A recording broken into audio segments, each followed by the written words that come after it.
So, Drill Core has released into early access, and in this video we're going to be going through is it worth playing the game or not. And starting this one off, I played the demo a little while ago and I thoroughly enjoyed what I played. Basically the premise of this game is to go down into a mine, set your miners to go and get minerals, resources and things like that. And it runs on a day and night cycle. So daytime you spend down in the mine, there's going to be a couple of enemies here and there. It's basically about farming your resources, and then as soon as it goes nighttime you need to make all of your miners and your guards and everything retreat, because there are gigantic worms and stuff that go through the mine when it comes to nighttime. And if you don't retreat, a lot of your workers are going to be eaten. But then when you do get back up to your drilling platform, you are going to have a wave of enemies come in from above ground. And these can be very, very tough. You have the option to place turrets on the sides of like the mine walls. And you get a bunch of different like defenses you can place. You get like machine gun turrets, Gatling turrets. You'll get like poison guns, mortars, rocket launchers. But on top of that, you get day and nighttime abilities. So something I really like is being able to extend the range of my turrets using a nighttime ability, and also having an extra machine gun that's actually deployed on my drill platform that I can use to take the enemies down. And when it comes to daytime, you get something that will, for an example, remove the fog of war. So you can select like 9 blocks and you can see them without actually having to mine in that area. And you'll also have things like drones that you can send down to go and collect resources or even mine blocks. And these are really helpful because you get 3 worker types in the game. You've got miners, carriers and guards. Guards are going to shoot the enemies that come after you in the mine. They can also eventually be upgraded to start shooting enemies at nighttime from the drill platform. You get your carriers, which will go down and they will pick up resources that have dropped out of blocks, and you get your miners that destroy the blocks in order for your carriers to go and pick up the resources. And basically what you have to do is each difficulty is going to have like a little bit of a different objective. For an example, difficulty 1 and 2, you will have to go down 3 layers of 50 meters in order to complete that contract and leave. And then when you get to difficulty 3, you're going to have to go down 4 layers of 50 meters in order to escape and complete that contract. And on top of that, you do have different planet types. You start off with like cavernous, and then you go to frost planets and things like that. It's going to change up the rewards you get for your runs. And basically the game is designed for you to fail over and over and over again, because when you have finished with your run, you're going to get rewards of minerals in the form of yellow, blue and purple ones, and these can be used for permanent upgrades, not only to help you out with, for an example, your guards being able to shoot at nighttime, but you'll also get platform upgrades, which eventually go to the point where you can like pick a building that you can take into the game, like each run at the very start, instead of having to rely on RNG, because when you're in the mine, you'll get these little capsules, you take them back up to your drill platform, and that lets you unlock a new building type that you can place on your drill platform, because building types, like there are lots and lots of different buildings in this game, but you'll get things like a barracks, which lets you actually deploy new workers,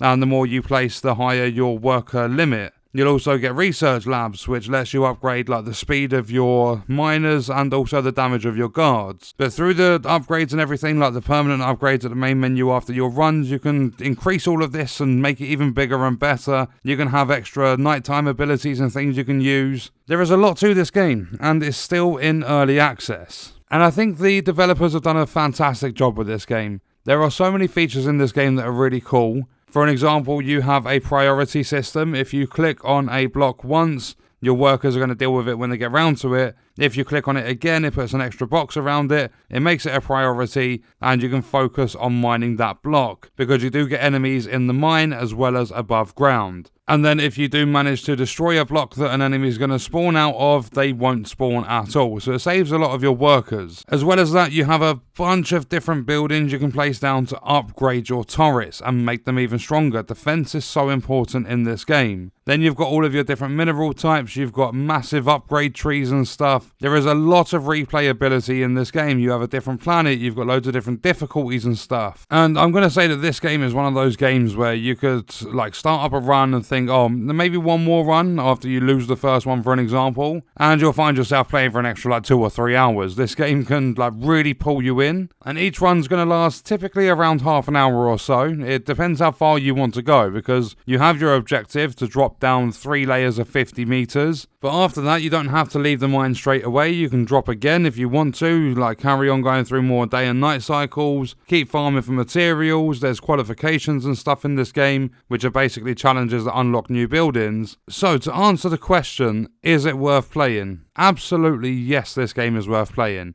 It's not going to set you back £100. It's like £13.50 or something on Steam, like $15. And granted, it's in early access. I don't think they plan to release it until the later end of 2025. So it's going to be in early access for a while, but the early access version of the game runs smooth. There's a lot of features, there's loads of replayability, it's not expensive. The developers have put a lot of thought and effort into making this game, and it shows from the very first run you ever do. They give you a bunch of like tooltips that pop up on the screen the moment you start your first run, and you've got a feature like tactical pause, so that if you're finding the micromanagement a little bit too challenging, then you can just do a tac pause, you can go sort your turrets out, sort your buildings out, then you can get back to the action, you can speed it all up. So if this is your style of game, this is one that I highly recommend you do not miss out on. I've had an absolute blast playing this game, and that is my opinion on Drill Core. Do I think it's worth playing? Absolutely. And what we are going to do is leave that video there. Let me know your thoughts and stuff about this game in the comments, and I'll see you guys in the next one. I hope you enjoyed it. Thank you for watching.